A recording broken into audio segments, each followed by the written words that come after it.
All right, everyone, welcome. Thanks for coming out to the presentation today. I'll be talking about mortgage rates, inflation, and a market update. It's been, I think the last update that I did was back in September, and mortgage rates seem to change not every month, but every week, almost every day, it seems. Lots of action, lots of activity, and so I want to talk a little bit about what's been happening with interest rates, what the current projections are. Should you be going variable? Should you be going fixed? What to do if you have a renewal coming up, etc. So, welcome to the presentation today. Obviously, the elephant in the room, interest rates. Everybody wants to know what's going on with interest rates. The reality is it has been a roller coaster ride since COVID, March of 2022. We've seen a lot of I was going to say ups and downs, but it was actually downs than ups since COVID hit. So we've seen the Bank of Canada, of course, raise interest rates by 4.75% over the last 18 months. The overnight lending rate, which is what the banks set their prime rate at, is now at 5%. So if you're wondering what the overnight lending rate is, that's basically what the Bank of Canada sets, and then the lenders set their prime rate over and above that number. Currently, the prime rate is 7.2%. So we've seen a lot of change, of course, with the prime rate. You can see on this chart in early 2020, it basically went as low as it can get, stayed there for quite some time, about 2 years, and then started to increase very, very aggressively. One of the most aggressive increases that we've seen in history, actually. So major increases to interest rates, and it's not just the variable rates; it's also, of course, fixed rates. So what I have here is the bond yield chart. Bond rates are what impact fixed rate mortgages. So if bond yields are going down, then usually fixed rates go down. If bond yields are going up, then typically fixed rates are going up. So I pull up this chart as this is giving you an idea of what happened in 2020 and where bonds were at, and then heading into 2022 and 2023. So back during COVID, bond rates were about 0.4%, so quite cheap. And you're going to see some changes and impacts on the in the bond market.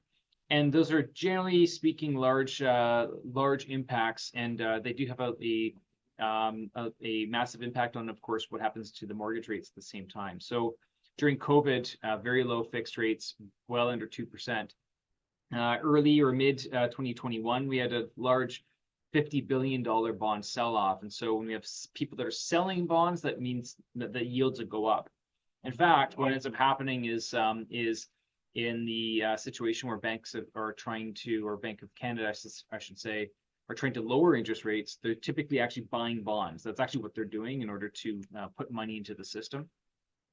Then we had an interesting situation where we had some potentially bad news happening. That was when Omicron was starting to come back. You can actually see that the bond chart starts to go down. And in general, one of the things that you'll notice here is that usually bad news means interest rates go down, and usually good news or positive news as far as the economy having producing lots of jobs and stability in the marketplace typically means that rates go up. Then we saw the war in Ukraine. Immediately, oh my gosh, this is bad news. And then all of a sudden, oh, never mind, this is extremely inflationary, and that's when the bond rate started to really spike. And then the government of Canada and, of course, around the world in many cases started to do something called quantitative tightening. So I know I mentioned earlier, in order for the governments to get money into the system, they typically buy bonds. That pushes money into the system. Literally, they buy a bunch of bank bonds, deposit money into their bank account, and it starts to flood the system with money and cash. Governments do the opposite, so they actually start to sell off those bonds, and it's called quantitative tightening, and that has been pushing yields up. So, of course, a lot of movement with regards to interest rates. And obviously, rates had come up during 2022. And 2023 was an interesting story. We saw a lot of big swings in the market. So those of you that maybe remember the Silicon Valley Bank situation here, we had in January of last year, it looked like the Bank of Canada was kind of signaling that they might be pausing interest rates, and that actually caused interest rates to start to go down. And then, oh, never mind, some U.S. inflation and CPI numbers come out, and it looks like rates are going up. And then all of a sudden, we had the Silicon Valley Bank and a couple of bank failures happen down in the U.S., and then interest rates dropped considerably. In fact, that drop that we see there on the chart was one of the largest drops that we've ever seen in history in the bond market over such a short period of time. I think it was the largest that we've seen in a 2 or 3 day span. So major decreases to the bond markets. But inflation was quite sticky, and this was the story throughout all of 2023. Really, was that inflation was continuing to linger and be a concern, and the bond market decided to show that. In fact, we peaked in the bond market somewhere around the 4% range. I think we were just a little bit over 4% at times during 2023. Now heading into 2024. Since then, we've been bouncing around up and down. It looks like the peak was probably around 4.25 or 4.3, it looks like, based on this chart. But late last year, heading into December, November really was when it started, but really heading into December and January is when we started to see a lot of movement downwards. It seemed like there was a lot of concern about a weakening economy, particularly in Canada, not so much in the US. And so we started to see that the interest rates started to go down. Now, recently, there has been a bit of movement, and in the last week, literally, there's been a bit of a tick up. So you can see that on the chart here. So we do see that we are bouncing up and down, and these bounces do create short-term, pushes down or up on interest rates. And so it's these little swings of 0.2 or 0.3% don't make a huge difference, but you will see that in interest rates. If that trend continues and rates could tick up any further than they already have, we may see that interest rates start to rise again, or at least what you'll see is the discretionary pricing that banks have been offering. A few of the banks in particular, it seems like every single deal you ask about, they end up having to send a request up to pricing, and in order to figure out what the best rate that you can get on a mortgage is. So we definitely see that there's a lot of bouncing up and down and all around. If you look really since the middle of January or late January, rates are, bond rates are about the same as they were back then. They've just been going up and down for the last couple of months. Now, the reason for that, well, the printing press, they went crazy. Central banks around the world started to really print money. And one of the interesting things that we've been observing here in Canada in particular is looking at where is the spending coming from. If you look at this, and this chart goes back to 2019, where if you assume that government consumption and GDP has been about the same, you actually saw that during COVID, the GDP had decreased considerably, but government spending hadn't decreased a whole lot. And now if you look at it, government spending is severely outpacing GDP. And so that's one of the main concerns and issues, is that yes, inflation is starting to come under control over time. However, it seems like government spending is still very, very reckless, and there's just way too much of it. And so that is causing the inflation to be relatively sticky. And I will get into a chart in a few slides here that also talks a little bit more about that. I had to put up the slide. I saw it the other day. If you put the federal government in charge of the Sahara Desert in 5 years, there'd be a shortage of sand. So I like that quote. I find that it's telling, especially with the inflationary situation that we find ourselves in. It seems like, hey, we need to stop spending money. We need to slow things down. And sure enough, you have government spending just going through the roof, it seems. There's always seems to be new costs and new inflationary things all the time that the government seems to be putting forward. So it seems like they're definitely one of the large causes to this. So looking at the chart on inflation to give you guys an idea of where the government likes to see things, and also what we've been seeing in the past. This chart is giving a pretty good indication of where inflation has been at. Its target, by the way, is about 2%. So that's where the Bank of Canada likes to see the inflation. And in general, in a normal market, they nudge the prime rate up and down just a little bit in order to try to stay around that range. Obviously, when COVID hit, inflation went negative or neutral for a short period of time until spending started to come back. And then we, of course, saw a massive skyrocket of spending, and inflation ended up peaking in the middle of 2022 up to 8.1%. So things got pretty crazy for a while, and there was a lot of talk about, well, this inflation is transitory, meaning that it was mostly due to supply chain issues, but it doesn't seem like it's all just supply chain issues at this point. There's also obviously a lot of factors involved. The good news, however, is, of course, the trend has been going down. And so although we're not quite at that 2% level, we've been steadily underneath the 3% range for the last couple of months, and that information is very good. I'm wondering if the Bank of Canada really wants or needs to see the prime rate or the inflationary rate hit 2% before they start to lower the prime rate again. A lot of the talk and whatnot I'm hearing is that perhaps they don't. And one of the main reasons for this is that if you look at what the July inflation was in 2023, the inflation number is only 2.4% if you excluded the shelter and mortgage interest costs of about 1.9%. And so recently, excluding shelter, inflation is only running at about 1.5% annually. And this is one economist that is suggesting this. And I think it's general consensus that economists do understand and realize that one of the main drivers of inflation right now is actually housing and shelter related. If you go look at this heat map for Canadian inflation, fortunately, it only goes up to November of last year, but we can see on this that mortgage interest cost is one of the major reasons for inflation. Over 30% or around 30% of the inflation number, and rented accommodation is anywhere between 5 to 8% on this chart. A lot of the other numbers that we're looking at aren't inflating quite as high, and so a lot of the consumer price index seems to be coming from mortgage interest and rented accommodation.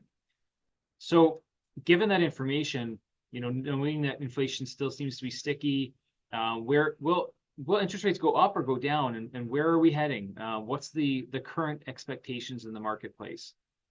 So the Bank of Canada has suggested that they've currently paused. There is a chance that they may go down this year. And in most cases, it seems like that chance is fairly high, at least the people that are betting on what the Bank of Canada is going to do. The Bank of Canada currently has just said, we've paused. We're unlikely to go up further from where we are right now, but we also don't know when we're going to go down. And so it's really up to other people to try to infer exactly what the Bank of Canada is saying. Now, it's important to note the Bank of Canada has to be very careful with the words that they use and choose to use here. So if the Bank of Canada says, we're paused, and by the way, we're going to be dropping rates really soon here, then what's that going to do? Probably will encourage more consumer spending, which then will kick the inflation up, which will make that message actually incorrect. So it's very important for the messaging to say, well, we may start to decrease interest rates, but only if we see the inflation numbers get down. So if you want a lower mortgage rate, spend less money. That's basically what the government's trying to say. Now, one of the things then we look at when we're trying to predict or understand what is the likely outcome if the Bank of Canada is going to drop interest rates over the next cycle. If we look at current or previous trends here, 1996, 2001, 2008, and 2020, all of these different situations had fairly large decreases to interest rates. And I don't know if that's necessarily going to be exactly the same as what we are in today. Today's situation is, of course, different than all of these other situations.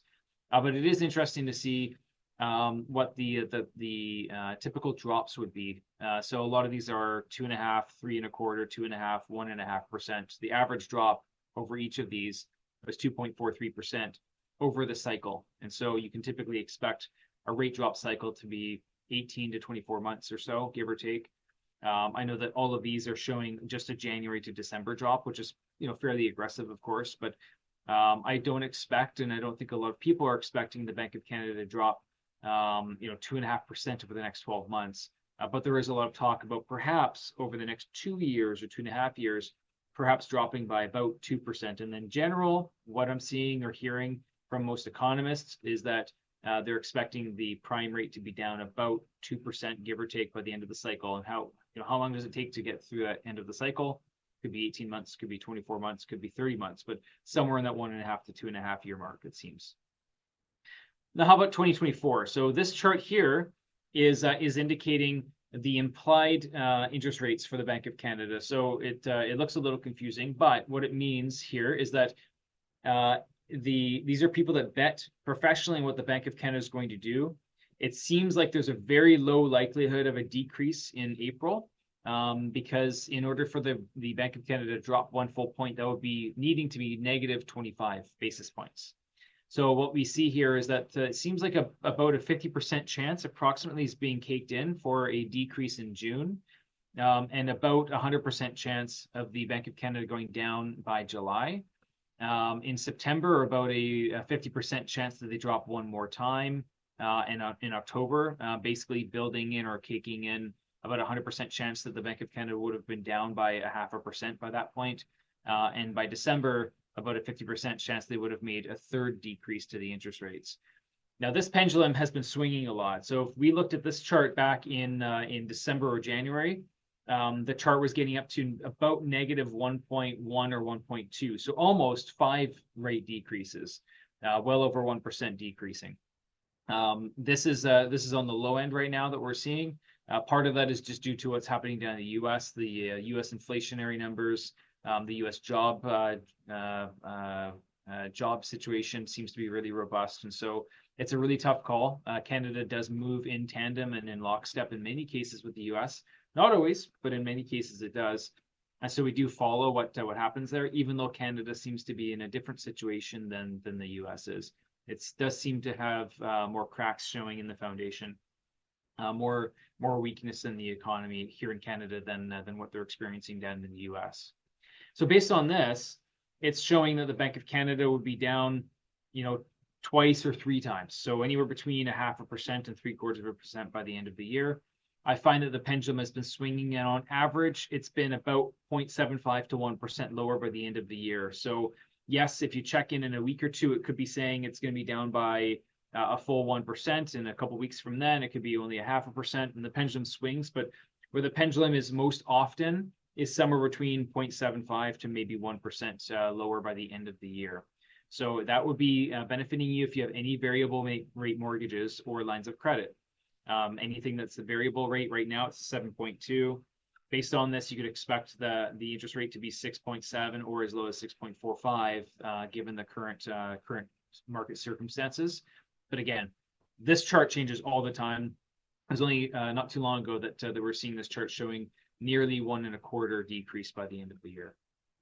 So the current outlook right now, it does seem like fixed, roughly flat to decreasing. And I'm saying long-term, by the way, because if I check the chart as of today, we're actually seeing a bit of a tick up in interest rates, or at least in the bond market, which may cause interest rates to go up slightly. So just keep in mind that it's still important to get a pre-approval. It's still important to get your foot in the door and make sure you have a rate hold, because interest rates could still, in those micro pockets, could still go up. And I've done presentations not too long ago that looked at some of the decreases to interest rates over some of those other cycles, so 1996, 2001, 2008, and 2020. And during those decreases, there are still increases if you look at smaller pockets of time. So just keep that in mind. It's still important not to just assume that rates will be lower in the future. So if you do have a mortgage coming up for renewal, it's still good to look into options within the 4-month window, as opposed to just waiting right until the very end of your maturity date. And on the Bank of Canada, generally speaking, flat for a little while, and then decreasing probably by 0.5 to 0.75% by the end of the year, by December, and that's the current expectations. So that being said, which product to choose? So a lot of lenders right now, 3-year fixed rate, not every single situation or client will get to 5.29%. Some clients are getting higher, some clients are getting lower. Kind of depends on a couple of factors, but generally speaking, 5.29, a little bit higher, a little bit lower is a current market expectation for that. And then the variable, again, same thing. Some clients get a higher, some clients get a lower rate, but a variable is around 6.6. Now, when we were mapping this out, probably starting in about September of last year, back when fixed rates, by the way, were about 6.29%, it was showing that the variable rates would likely outperform a fixed rate at that time. And even in December and January, it was actually even more aggressively pointing towards variable outperforming fixed rates. Now, the fixed rates have come down a little bit further, and the variable rate outlook is starting to get pushed out a little bit further, and perhaps less decreases during 2024.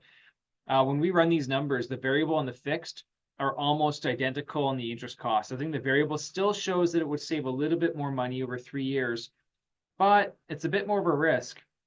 And we're finding that the 3-year fixed is by far the most commonly chosen term. Probably about 80% of our clients are taking the 3-year fixed.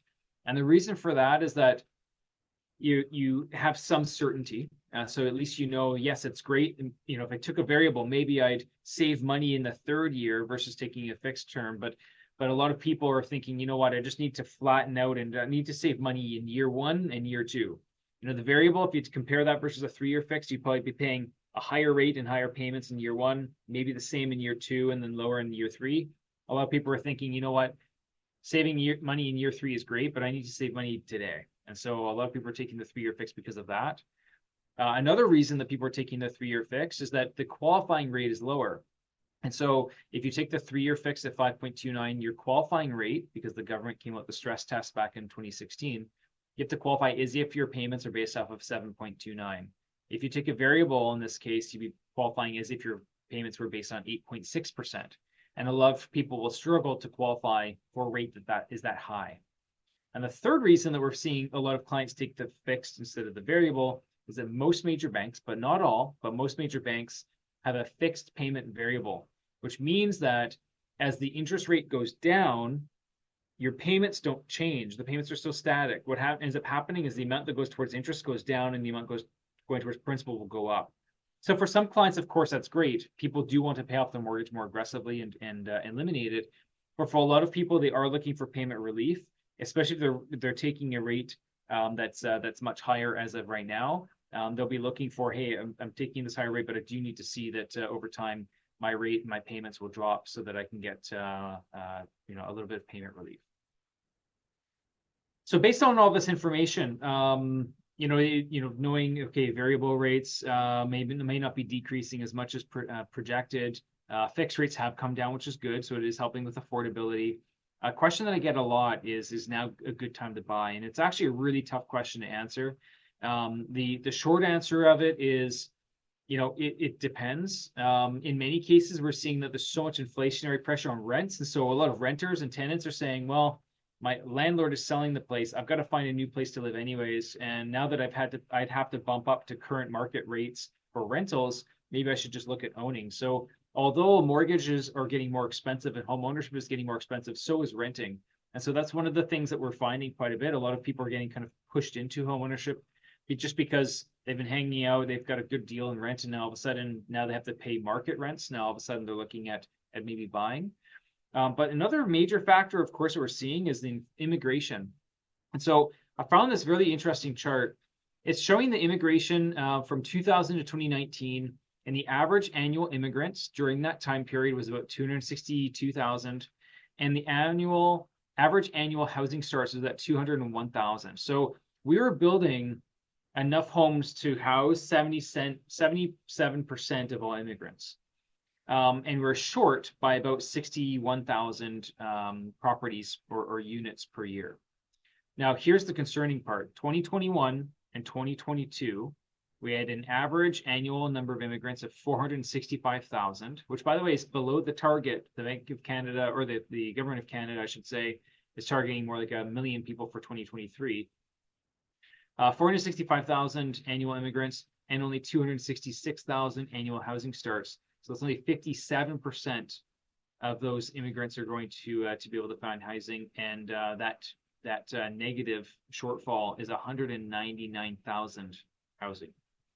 It's a really, really big number. And if you look back, this is going all the way back to 2000. This number has never been this high. In fact, these numbers for 2021 anyways, is I think it's almost double the next highest number, which, by the way, the other highest number was in 2019, right before COVID.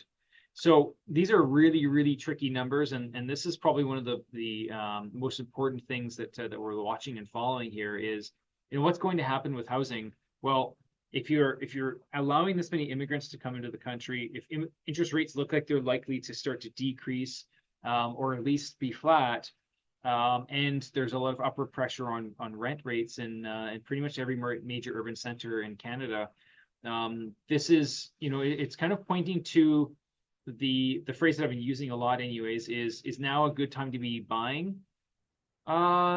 Maybe not a great time today, but the problem, I think, is that I think it'll be a worse time to buy in 2025 or 2026. And so if you're looking at trying to get into the market or buying an investment property or something like that, yeah, sure, it's going to seem really expensive today. But I think that the concern here is as interest rates continue to fall, especially in 2025 and into 2026, I think that we're going to start to see housing prices start to go up at that point, more so than what we're projected to do this year. And I think it'll be a worse time to buy in 2025 or 2026. It's been quite some time now that 2025 and 2026 have been projected to be relative boom years in the real estate market, and so it'll be interesting to see exactly what happens and transpires. So as far as predictions are concerned, I don't like to do predictions a whole lot just because of what's been happening, and a lot of people are predicting interest rates. Everybody's been quite wrong for the last couple of years. I think interest rates went up more than almost every major economist in Canada had predicted, and so this whole situation has been quite challenging. However, I will cite other people that can do the predictions for me. I pulled this off of TD Economics. I did pull up and look at a couple of other charts, by the way. So I looked at RBC and a few other banks, and a lot of them had a really similar outlook. And so looking at what happened last year in 2023, now one thing I want to point out here is look at the number of sales and the average home price in Q2 of 2023. When I mentioned the Silicon Valley Bank situation, if you remember when the Bank of Canada said that they're going to pause for a while, and then the Silicon Valley Bank thing happened, and interest rates and the bond market actually fell considerably, it pushed interest rates down. For a while there, we were getting interest rates below 5% for quite some time. So for probably a couple of months, we had a lot of clients that were very active in looking at buying in that time period. And unfortunately, by the end of May, interest rates started to go up considerably, and it kind of killed off the real estate market. And you can see that by Q3 it had fallen off quite rapidly. So very strong spring market, but very short. It was only like a 2 to maybe 3 month spring market. So the prediction for this year, Q1 to not be very strong, which is roughly what we saw. I'd say in Vancouver the market did start to turn around, and I felt anecdotally like we were very busy in January and February, uncharacteristic to be that busy in those months, other than some of the weird COVID years, but very busy bringing in new applications. And then really, starting in the middle of February and definitely into March, a lot of offers being written, and the market was starting to heat up, and we're even starting to see some subject-free offers starting to happen again. So there is some predictions that the home sales will be quite good. In fact, if you look at this chart, the home sales for Q1, 2, 3, and 4 all to be better than every quarter last year, except for that very heightened but short and pronounced spring market. But one thing that they are predicting, and most of the banks were predicting this, the first half of the year not to see a lot of price increases, but the second half of the year to start to see price increases, probably lining up approximately with when the Bank of Canada is starting to decrease interest rates. And I do think that when you start to see that, you'll see a lot of your typical new first-time home buyers or homeowners start to see that signal from the Bank of Canada and think, okay, now that the rates are starting to go down, maybe it's time to upgrade or to buy a home. And I do think that an astute investor may want to be considering entering the market before that happens, as opposed to after that's happened. One other thing I do want to mention, this is something we've been working on for quite some time, but it's a project we call Atlas, and it's a way that we actually can analyze somebody's situation and portfolio and look at a number of different options to figure out which lender is likely the best fit. It allows us to map out options with 32 different lenders with one set of inputs. We don't need a credit bureau poll. We don't actually need documents to do this, a high-level review. So saves our clients a lot of time, saves us a lot of time to do a high-level review to see what your options may look like before you start an application. So we found a lot of success with that. We are actually, finally, I'm very excited, I brought on somebody to actually forward that project and build a lot more, much more robust software than what we've been using. And so we're looking forward to seeing the outcome of that in the next couple of months. And so most of this, by the way, isn't internal software that we're using, but it does make sure that we can speed up the process of giving you more options and being able to look at every lender in the marketplace quickly and easily. For those of you that don't know, I also was the author of Rockstar Real Estate Investing, a book that's all about the fundamentals of investing in real estate. So if you want to learn more about that, feel free to email us at info@greenmortgageteam.ca. and let us know your mailing address. We'd be happy to pop a copy of that book in the mail. Please don't be shy. If you would like to hear more, then do so. And yeah, thanks for coming out. I will open the this up to the Q&A for you guys to ask any questions. I'm sure you guys have some questions about where rates are heading or what to do. But I'll open it up now. So if anybody has any questions, just go ahead and put that in the Q&A.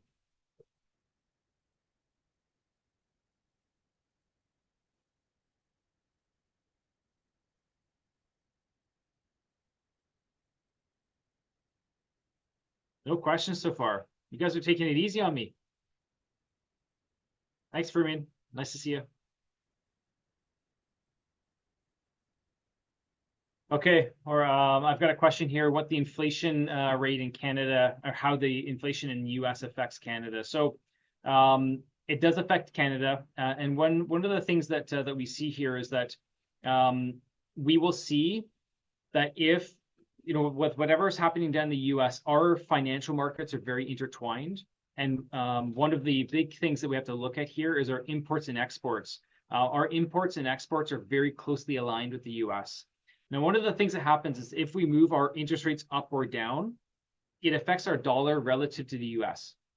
And so as an example, back in 2015, oil prices were starting to crash rather quickly. And what the government actually did is they dropped the Bank of Canada interest rate by 3 times, by 0.75%. Down in the US, they did not have any decreases to or changes to their overnight Fed rate. And so one of the reasons that the government of Canada did that, by pushing interest rates down in Canada, it actually weakens our dollar and it puts our goods on sale compared to other worldwide economies. And so this is something that you'll see is if the Bank of Canada drops interest rates before the US does, it will weaken our dollar, which just have some pros and cons. Sometimes it can increase the amount of exporting that we do because our goods are now cheaper, but it also negatively impacts our imports too. So there are some macroeconomic factors that are important here to take a look at. I do think that it's something that you want to watch out for sure. But ultimately, there's a lot of talk about whether Canada will be moving outside of lockstep with the US for the first time in about 9 years with this change. And so especially because Canada is weaker than the US right now. Amy asks, why not a 2-year? So why is the 3-year term the most popular? Good question. So the reality is because there's an expectation that interest rates will be dropping over the next couple of years, interest rates are quite a bit higher for short term and quite a bit lower for long term. So the reason the 3-year fixed rate is one of the most commonly chosen terms, a 1 year, most lenders are offering rates close to 7% for a 1-year fixed. And if you go to a 2-year fixed, they drop down to about the low 6s. And then the 3-year fixed drops to the mid to low 5s. And then the 4-year and the 5-year, there's very minor differences or decreases. Generally speaking, if you're putting more than 20% down, a 4-year and a 5-year rate will only be about 0.1 or 0.2% lower than the 3-year. So the reality is you have diminishing returns to go longer than 3 years. There's a lower benefit to going longer. So there's a fine balance between going short term, so you get to come up for renewal earlier and you're not locking in at a high interest rate. But also, if you go too short, then your interest rate's really high, your qualifying rate's really high. And so the 3-year seems to be that middle point where it's not too short, where the interest rate's really high. It's not too long, where you're locking in for a long period of time. And that's where that's been the most commonly chosen term. Now, I will say that for 5-year fixed insured mortgages, that's where we are seeing rates below 5%. And there is a bit more of a spread for insured mortgages between a 3-year fix and a 5-year fix. And so we do find more first-time homebuyers who are just looking for immediate, a current lower interest rate, and also just to qualify for the mortgage in general, taking 5-year. But in general, the average client who can afford it is choosing mostly the 3-year fixed. Doris is asking or mentioning, I'm seeing a lot of multifamily priced too high. Yes, Doris, I totally acknowledge you. It just seems like the cap rates really haven't moved a lot. So cap rate is basically the amount of income you would receive if you bought the building with cash. So it doesn't factor in the mortgage payment at all. Now, a cap rate typically will move up and down with the bond yields. And so in general, if bonds are going up, that means that fixed rates are probably going up, which generally means the cap rate goes up, i.e. the expectation of how much income you would earn from the asset would go up. And the reason for that is if you're going to borrow money to buy a commercial asset of any sort, multifamily, industrial, strip mall, etc., if you're going to buy that and borrow money to do so, then in order for you to still be able to make money, you'd have to have a higher amount of income in order to purchase the property as a function of the property value. So generally speaking, interest rates go up, that usually in a normal market should devalue the asset because the income doesn't really change a lot. It's just that the asset value, i.e. the percentage of the asset value that you're getting in income would normally start to increase. So the cap rate would normally increase. What I've been observing is the cap rates have not really changed a whole lot. They have gone up a little bit, but not enough to offset the fact that interest rates have basically tripled over the last couple of years. So it'll be interesting to see what happens with regards to cap rates, but it just seems like a standoff. Everybody that already owns it doesn't want to sell it for less than the way they got. And I think one of the reasons that we're seeing this in multifamily is there is a lot of upward pressure on interest or on rental rates right now. And so the concern here is, well, if I am a multifamily owner and I know that as soon as my units turn over, I might be able to go from $1,200 a month to $2,400 a month on my units, then I might know that, hey, you know what? Yes, my income as a function of the property value right now is low, but as soon as some of these units turn over, I'll get to increase the rents substantially. And so I think that owners are starting to price that in, and I think that's one of the reasons why we haven't seen a major change in that too. So to answer your second question, what cap rate should be underwriting multifamily with? Doris, that's a very localized question. So the cap rate in Edmonton would be different than the cap rate in downtown Vancouver, which would be different than Burnaby, et cetera. In general, major urban centers will have a lower cap rate because cap is a function of the income expectation on an asset, which means that you're expecting a safe asset that will appreciate in value. If you go to a really small town like Tumbler Ridge or a mining town, something like that, you probably expect a cap rate to be closer to 8%, 9%, 10%, because there's higher risk perceived in investing in that market. So that's something that you want to take a look at. So there is no real index. You can, however, if you search up Colliers, which is one of the commercial appraisers, they do have some good data on this, and so you may want to check that out. Donna, how do you think Bill 44 will affect the market for fourplexes allowed on single-family lots without applying for zoning changes? So, I mean, in theory, it should, as long as the governments actually allow this to happen and actually allow this to be fast-tracked. It's been quite some time since you've been able to just go out and just get a rubber stamp and build something that is almost auto-approved by the municipality. So I'm not sure how much of an impact it will have because I still have a feeling the government will find a way of getting in the way. And so I'm a little bit hesitant to say that this will make a big change.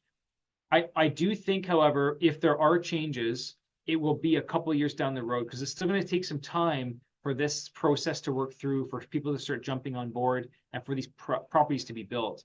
That means that I think that we're still going to be in a situation we'll have more demand than supply for the next probably 12 to 24 months at minimum. Keep in mind that a single family house only takes, maybe 6 to 12 months to build, not including, permitting or anything like that, which hopefully would be shortened with this. But if you're building a multifamily property, a concrete building, et cetera, with 100 units or 200 units, those take 3 to 7 years to build, especially when you factor in the fact that it takes quite some time to get zoning approval. So maybe zoning starts to improve, but it won't affect this. And I'm also wondering if the municipalities really want to be increasing density by having up to fourplexes, or maybe they want to be increasing density by having more towers and whatnot in their cities. Hey, Andrew, nice to see you. I am recommending the 3-year fix for most clients. Yeah, that's definitely the most commonly chosen term. Probably 80% of our clients are taking the 3-year fixed rate. Gunther, is there a website that can show me the annualized BC inflation rates over the past years? I haven't seen the annualized BC inflation over the last few years. I typically am looking at the Canadian one. I don't know if they isolate BC or not, but I presume you could probably find something. But I actually don't know if there's great stats on that. I can't remember seeing it specifically. How about the U.S. election? Will there be any effect on our interest rate? Good question. So in general, when somebody is trying to get reelected, they usually want to ensure that the economy is in a really good space. Now it's interesting because in the U.S. right now, in a way, in order to be able to spur things and show that they're improving the economy. I mean, right now they already have really low, they have really high or low unemployment, so they have high employment. They're in a really tough spot where they still have inflationary pressures. In general, you'd think that lowering interest rates would be something that they'd want to do. I know that although it is still disconnected to a certain extent, the president doesn't have necessarily anyways, the authority to just say go and decrease interest rates. It is a trend that you'll see. It's interesting because actually I remember years and years ago, CIBC used to have an interesting mortgage product. It wasn't a 1 or 2 or 3 year term. It was actually called a presidential or a double presidential. And what it would do is it actually renew in November of a presidential election year. And the double presidential would just be, not the next one, but the following one. So it's kind of an interesting product where the term was specific to that time frame. Yeah, in this case, I'm not sure. I don't know if the president's going to have enough of an impact and whatnot on interest rates in this particular case. Normally, I would say, in general, interest rates will go down a little bit, but I'm not sure if it's going to be a major impact. Next question, if you have a high value, not great cash flowing property, what are some ways of accessing that value as a collateral or a down payment on another property? So I've done some good webinars on this before. One of the webinars I did earlier in the year was about borrowing against your home equity in order to invest. One of the cool things is if you borrow money against your home to then to invest into something, as long as you're investing, not just putting it into a consumer good, but basically putting it into an asset vehicle that you expect to earn an income, then the mortgage is tax deductible. So the interest cost is tax deductible. It's a very common strategy.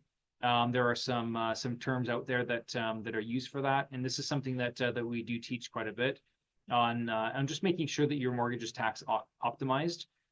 So that's something I'd be very happy to share that with you more one-on-one because there's a lot of things to go through. I also have some books in my office that would be great to send over to you to give you more information. So feel free to send us an email, and I'd be happy to send a copy of that book in the mail too.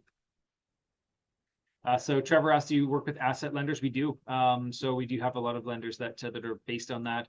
Now, just so you know, in general, major banks can be asset lenders, but most of it is based off of liquid assets. We do have 1 or 2 banks that still look at not just liquid, but also real estate assets. Otherwise, other than those that are mostly liquid asset based, most of the lenders that are looking just at pure equity, you start to get into like private lenders and maybe B lenders. So the rates and fees start to go up. So we always try to see if we can fit somebody into an A lender first. But if you don't, then often we look at B lenders or private lenders. Hey, Olga. Thanks for the great overview. How the trend might be different geographically, Vancouver versus Toronto versus Edmonton and Calgary, and the value range, first time versus upscale homes. Good question. So what we've been finding anyways, when I look at the trends, is that Vancouver and Toronto are probably in a similar spot where we're not likely to see major increases or decreases throughout the year in pricing. It looks like it's again, backloaded where the first half of the year for both of those markets, probably not seeing a lot of appreciation, but then in the last half of the year, slight uptick in appreciation. Edmonton and Calgary are a bit of a different market. They're still quite hot, and we don't expect that trend to change anytime in the near future. So I think that not only the back half of the year, but also the current situation, Edmonton and Calgary are relatively hot markets, and that I think that trend will probably continue. So Yeah, it definitely does vary geographically. But I think Vancouver and Toronto probably pretty similar, where you'll see some slight increases to valuations later in the year. Edmonton and Calgary, I think you're currently seeing it right now, and I think that that will continue. Hey, Ricardo, is it sellers or buyers market right now? Not sure if it's the time to sell. It's a fairly balanced market as of now. I am seeing in some cases that some properties will sit for a while. I am also seeing that some properties will have multiple offers and they'll go really quickly. So it's really tough to say. We are seeing that there are some trends back and forth. I'm not sure if today is the right time to sell or not. But it kind of depends on your situation and circumstance.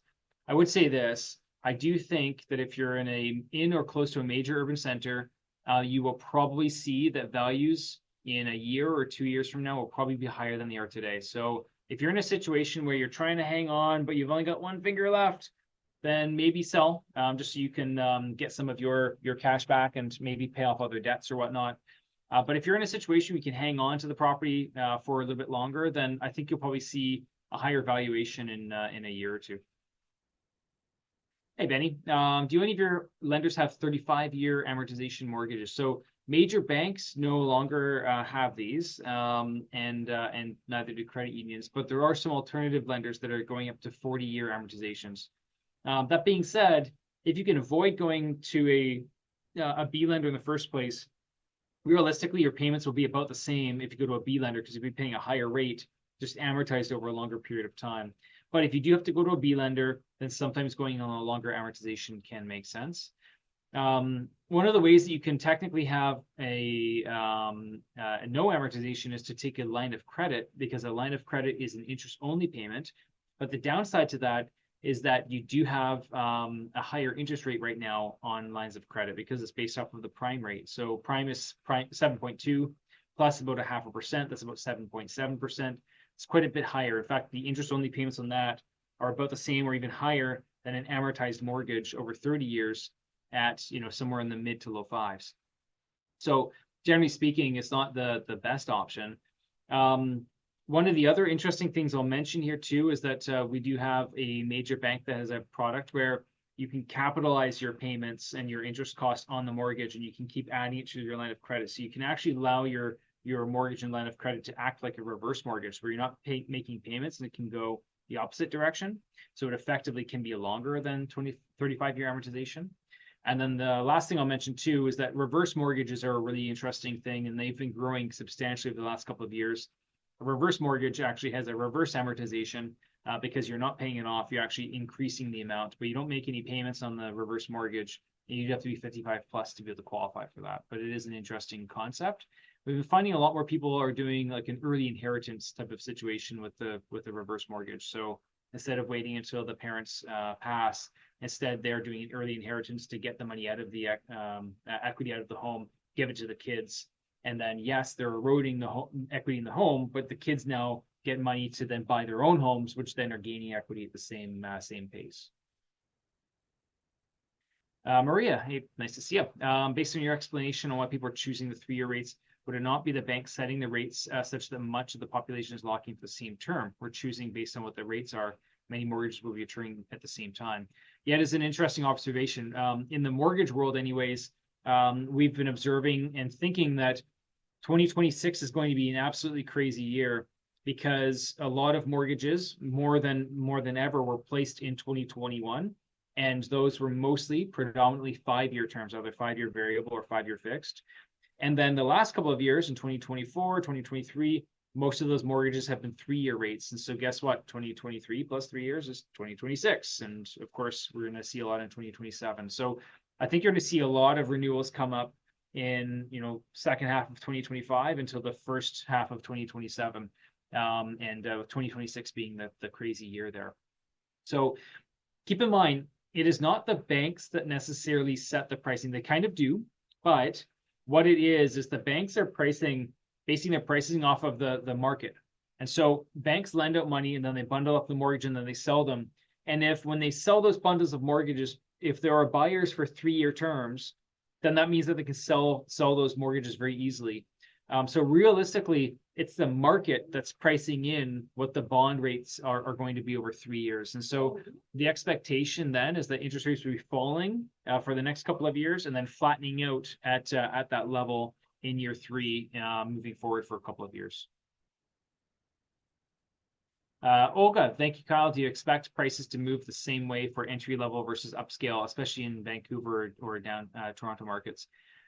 Yeah, this is kind of interesting. I've been finding actually that the mid to high end market in Vancouver is a bit hotter than the low end is. I've actually seen a little bit across the board. So I don't really have a specific comment on that, other than just the fact that it seems like the mid to high end range in many of the city, homes here in Vancouver, anyways, do tend to be moving quite quickly, and there's a lot of demand for them, especially if they have basement suites in them. Ken, looking at developing 3 to 5 fourplex builds, how is this going to impact builders' mortgages? It's actually a lot harder to qualify for builder financing right now. So one of the things that happened back in 2022 and into 2023 is a lot of the banks started to pull back on their funding for development financing, and a lot of them don't want to be involved in the land banking phase. As an example, and if you're developing in Vancouver, it's going to take you about 2 years to get through your permitting.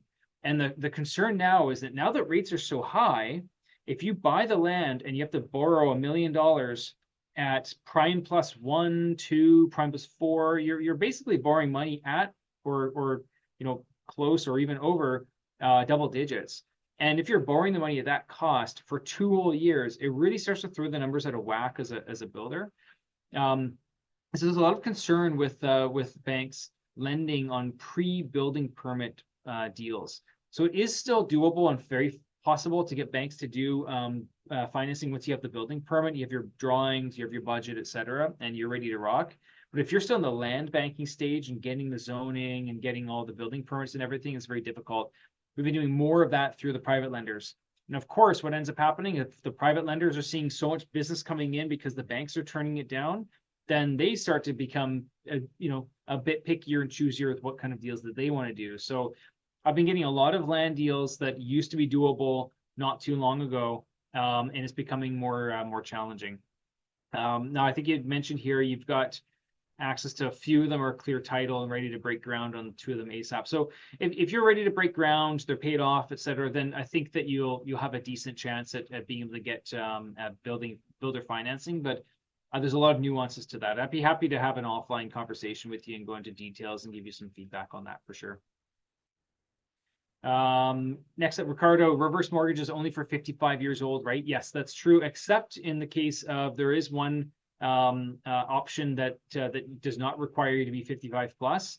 The rates are just a little bit higher for that option. So there is a different option if you're not 55 years or older. Keep in mind, the older you are, the more money you get. If you're not 55 years or older, you're not getting a very large reverse mortgage because the lenders protect themselves so that if there's not a lot of appreciation versus the mortgage going up, then they don't want to be underwater by the time that the reverse mortgage ends. Awesome. Graham has a question. On your spreadsheet, show very attractive rates through CMHC. So what types of projects are these rates for? So that would be for multifamily. So if you're building or just buying a CMHC insured, or it should just say a 5-unit plus multifamily building, you could potentially get CMHC insurance on it. There's a number of hoops you have to jump through. It's called CMI Select. And basically, you have to hit points in either energy efficiency, accessibility, or affordability. And so being able to hit the points in those can get up to 50-year amortization, up to 95% or even 100% financing in the project, although it's very difficult to do so because the project still has to more than cover itself, income to debt, and very difficult in those cases for you to be able to qualify to do so. But if it's multifamily, so 5 or more units, then you can get CMHC. Just know that it is hard to get CMHC insurance if your loan is too small. So if it's $1 million or so, it's just hard to find a lender that wants to do that. If it's 5 million or more, then it's a lot easier to find somebody that will push that through. Ricardo, info@greenmortgageteam.ca will come to me. So feel free to send it over there, and then we can get directed there. All right, I've got through all the Q&A. I think I have a couple of things that may have been typed in the chat here. I think I've answered most of these. Andrew, nice to see you. Question about the new 20% flipping tax and how much of an effect that might have on condos. Good question. Now, it's not just condos, by the way, that get flipped. It's also detached homes. And in fact, I find that a lot of my my clients that do flips do find that in general, the margins are a little bit better on detached. So it's not just a condo issue, it's also a detached issue. I think the problem is, again, it's just going to have a negative impact on the amount of available supply, because you're going to find that some properties that are in rough shape will just be very, very difficult for anybody to purchase and to justify buying, renovating, and then selling. So it's an odd thing to me that they charge us an egregious tax on this specific item here. I think that they're just trying to disincentivize people from making and earning a profit in the real estate industry. But I worry a little bit that it's just going to take, again, a certain amount of that product basically off the market. If it's an uninhabitable property and it's now not a developer or a flipper doesn't have an incentive to buy it at a low price and flip it because they're going to get taxed to death, then you're just going to find those properties are just going to sit on the market, and it just means there's less available housing for a typical homeowner to just buy and move into right away. So it'll be interesting to see what exactly happens in that case. But I do think that it's going to be another issue where it's going to further slightly constrict the supply of available properties and have an inflationary effect on values. Let's see here. I'm just seeing if there's any other questions that came up in the chat. There's one that came up in the chat here. I see commercial listings offering assumable mortgages. How does that work? And when the term ends, can we renew or need to reapply? So good question.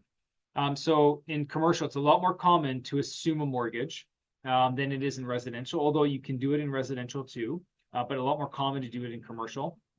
So if you buy the property, you still have to now qualify to assume the mortgage. So assuming that the bank is willing to do that, that means the property has to qualify and you have to qualify to assume it. When the mortgage comes up for renewal, then the bank will decide if they want to issue you a renewal or not.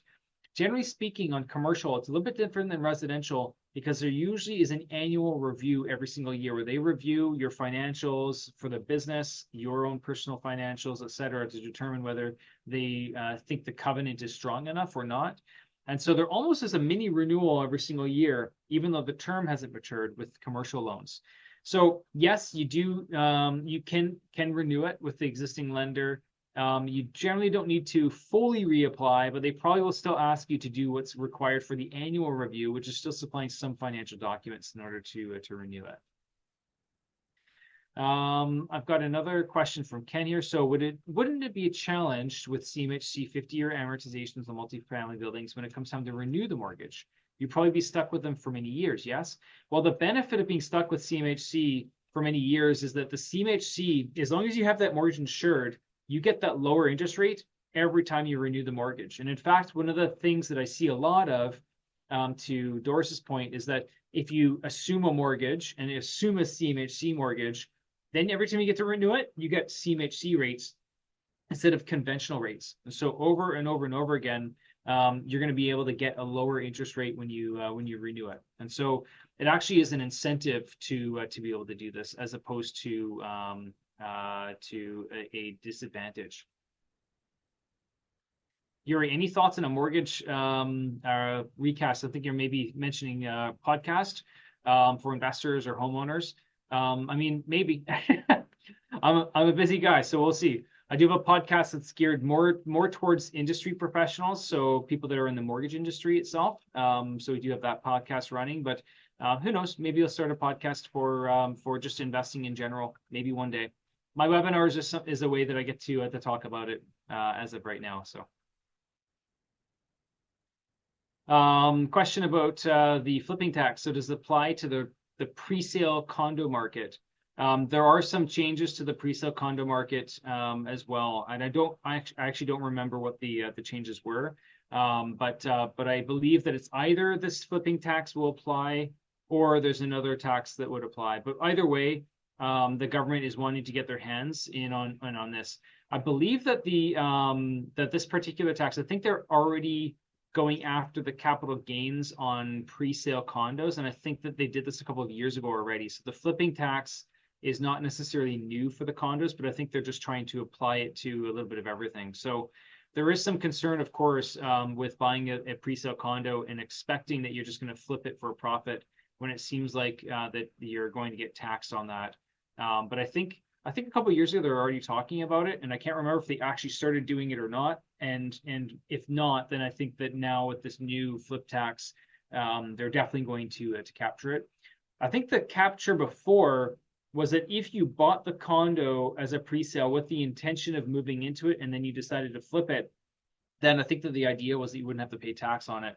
But it seems like now, if you flip the pre-sale condo, regardless, then they're going to be dinging you on the tax. So it's just another way that the government wants to get their hands in on the pie. Awesome. Any other questions? The questions are great, by the way. Thank you. It took you guys some time to get going, but the questions are good.